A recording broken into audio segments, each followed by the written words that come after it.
Stanley Lucas estime que la mission de Brian Nichols n'a pas fait avancer la démocratie en Haïti. En outre, il émet des doutes sur la représentativité de la classe politique avec laquelle le diplomate américain s'est entretenu et juge que des sanctions ne vont rien changer à la situation.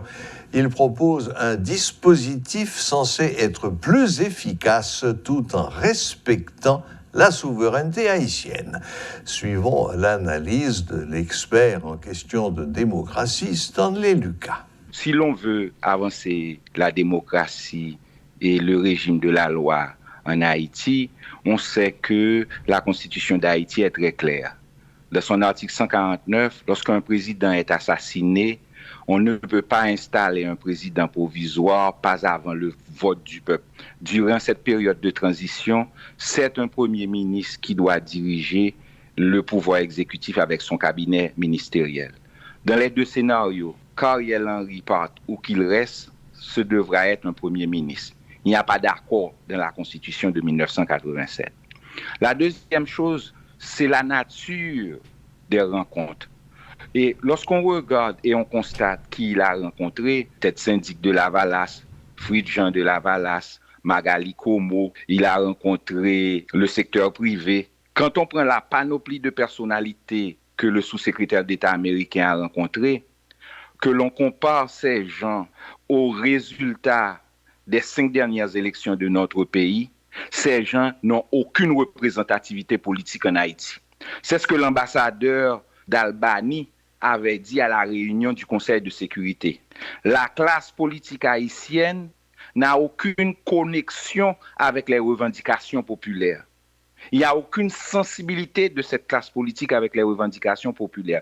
C'est pourquoi la classe politique et la classe des affaires n'arrivent pas à avoir de connexion politique et électorale avec le peuple. Et c'est pourquoi ils sont forcés à chaque fois d'organiser des magouilles pour faire des coups d'État.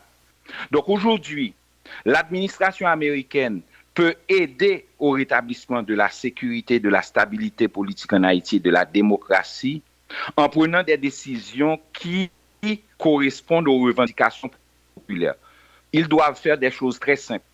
La première chose à faire, c'est de respecter notre Constitution. La deuxième, c'est donner à l'armée et à la police les armes et les équipements dont ils ont besoin, pas une intervention militaire. La troisième, les visas révoqués ne vont rien faire. Parce que, par exemple, il y a un dirigeant de SDP, on avait révoqué son visa, il a été rétabli 4 mois plus tard. Si les Américains veulent aider à la stabilité politique, à travers le département du Trésor des États-Unis, c'est sanctionner les 14 catégories en Haïti qui sont impliquées dans la violence des gangs, dans le trafic des armes et la violence politique. Et la liste est simple sans citer de nom. Les oligarques, il y en a 15. Les anciens présidents d'Haïti impliqués dans la violence, il y en a 3. Les officiels du gouvernement, il y a 13. Les sénateurs en fonction, il y en a 3. Les anciens parlementaires impliqués dans les gangs et dans la violence, il y a 17. Les membres du CSPJ et les juges qui sont dans la corruption avec les gangs, il y a 32.